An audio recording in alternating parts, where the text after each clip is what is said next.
From the time that death entered the world, there has existed the hope that it would ultimately be abolished. The enigmatic words of God to the serpent, who had been the first cause of the fall of man, contained the idea that he would be killed by a son of the woman, whom he would wound in the struggle, as follows. I will put enmity between you and the woman, and between your seed and her seed. He shall bruise your head, and you shall bruise his heel. There was an implication that the fight to the death was not to be an immediate event, for God instituted enmity between the seeds that were developed from the woman and the serpent. The time was not specified when the state of war would finally end, with the eradication of the serpent, his progeny and the damage he had done. Consequently, the seed of the woman were required to live in hope. If we let the Bible speak for itself, the identification of those two seeds is not difficult. The seed of the serpent are not mere reptiles, but those who yield to the natural predisposition to sin, whose objective is the gratification of the animal instincts of human nature, which animalism is traceable to the original serpent. Jesus of Nazareth referred to the scribes and Pharisees, the clergymen or pastors of his day, as serpents and the offspring of vipers, clearly indicating their intellectual origin, saying, "You serpents, you brood of vipers, how are you to escape being sentenced to hell? But the seed of the woman are those who, like the Son of Mary, are the children of God, by an obedient and affectionate understanding of his word. By this understanding they are empowered to war against the influence of fallen human nature. This warfare is primarily within, against the deceitfulness of sin, as stated in Hebrews. But exhort one another every day, as long as it is called today, that none of you may be hardened by the deceitfulness of sin. And this is only destined to end when death is swallowed up in victory at the last day, as stated in 1 Corinthians and John, as follows. When the perishable puts on the imperishable, and the mortal puts on immortality, then shall come to pass the saying that is written, death is swallowed up in victory. I know that he shall rise again in the resurrection at the last day. This tendency of human nature, of which all men who have a conscience are aware, is deceitful because it deceives mankind as to the reality of things, and is manifested in 1,000 ways in the ordinary affairs of life. It is this same characteristic which allows the feelings to rule the intellect in a host of matters. Chiefly, it allows millions to believe that they are inherently immortal, when the reverse is the case, thus falling in with the serpent's lie. Ye shall not surely die. It enables many others to deny the existence of the first cause, and in defiance of the fundamental laws of science, to believe the fable of evolution, in effect attributing to themselves equality with God, being stage 2 of the serpent's doctrine. For God knows that when you eat of it, your eyes will be opened, and you will be like God, knowing good and evil. So overpowering is this characteristic of our nature, and so easily underestimated the seriousness of the warfare against it, that the Bible personifies it as the accuser, or the slanderer, because it falsely accuses God to man, misrepresenting and distorting the facts, which have a bearing upon man's relationship to him. The Greek New Testament phrase the slanderer, ho diabolos, has been translated in most English versions as the devil. And in this very fact we have a prime example of the deceit, or slander, which has been perpetrated among men. Why is this? Because the phrase, the devil, has been given a universal misapplication by theologians, both Christian and Jewish, as the archfiend, who is a supposedly immortal antithesis of God, a fallen angel, the enemy of God and man. But nothing is further from the truth. And a careful comparative study of the occurrences of the phrase in the Bible will show up the glaring inconsistency with which the translators have treated it. Where the translation devil could obviously not fit, they have used the English word slanderer instead. As with 1 Timothy 3:11. The women likewise must be serious, no slanderers, but temperate, faithful in all things.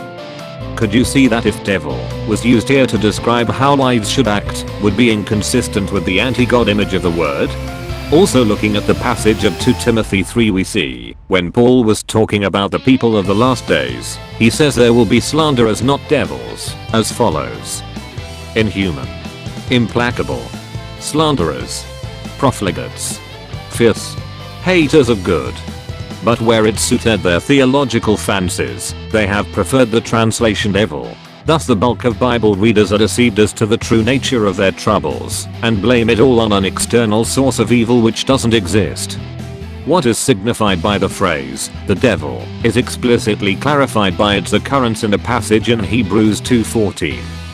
Since then the children are sharers in flesh and blood, he also himself in like manner partook of the same, that through death he might bring to naught him that had the power of death, that is, the devil. The popular misconception that there is here signified some superhuman monster cannot be sustained. The existence of a fiend like this is not consistent with the character of the God of Israel as revealed in the Bible. But what about the fall of the devil and his angels as stated in the book of Revelation? The verse reads, "And the great dragon was thrown down, that ancient serpent, who is called the devil and Satan, the deceiver of the whole world.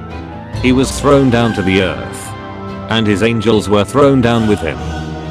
This passage, not only having the same words for devil and Satan as the accuser or the slanderer as stated before, but they have regularly been taken out of context to try to explain the fall of the so-called being, Satan, from heaven, with a third of the angels that became his demons. But this passage appears at the end of time, in a chapter talking about the final events of the world. Nothing to do with the beginning. How this passage, being taken so grossly out of context, from the end of all time, and stitched into the beginning of mankind's existence, has been allowed and ignored by so many is mystifying. I will go into this passage and the book of Revelation in more depth in later videos. But what about the fall of the devil, as spoken about in Isaiah? This passage, from the King James, reads, "How art thou fallen from heaven, O Lucifer, son of the morning? How art thou cut down to the ground, which didst weaken the nations?" Firstly, a more direct translation for the word Lucifer, used here in the King James Version, is actually a shining one. Then if you read the whole chapter of Isaiah 14, this passage has nothing to do with an immortal, anti-God angel being thrown out of heaven, but clearly it states that it is about the downfall of a man, the king of Babylon, as highlighted in verse 16 as follows. "Those who see you will stare at you and ponder over you. Is this the man who made the earth tremble, who shook kingdoms?" These two passages are just the main examples of how modern Christianity has distorted and mixed in pagan beliefs into dogma, theology and teaching.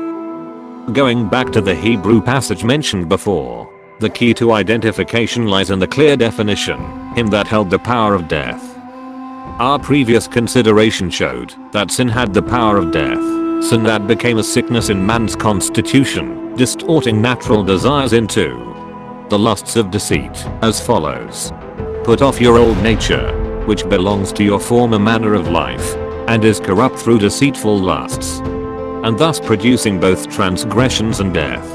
Through one man sin entered into the world, and death is sin. The wages of sin is death.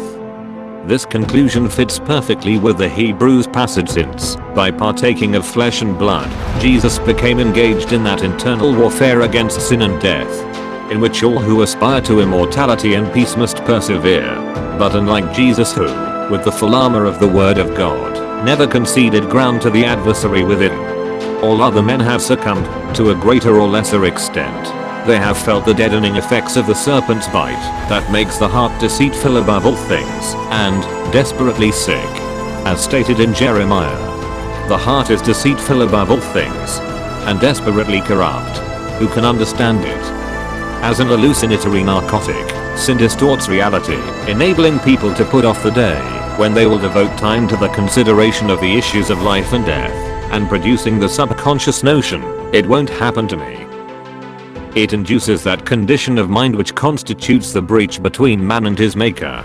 Nor that God stands aloof from man on account of it, but rather that, because of it, man sees God in a false light. These things give context to the axiom of the Old Testament quoted by Jesus. "Man shall not live by bread alone, but by every word that proceedeth out of the mouth of God." The word of God alone implanted in the intellect and affections as stated in James. "Therefore put away all filthiness and rank growth of wickedness, and receive with meekness the implanted word, which is able to save your souls. It becomes the law of the mind, at war with the law of sin in the members, as stated in Romans 7:23. But I see in my members another law at war with the law of my mind, and making me captive to the law of sin, which dwells in my members, and effecting liberty to the captives, and the opening of the prison to them that are bound. But the activity of the anti-God, serpent principle is not confirmed to the personal level. It has its corporate manifestation among men in religious, social, and political systems and institutions. To these the Bible reveals there are seed of the woman counterparts, which throughout history have sustained that warfare instituted from the beginning. The final resolution of the conflict is implied in the title. The Jews, Rome and Armageddon. Thank you for watching. Subscribe to get notifications of new videos. Like, share and comment below.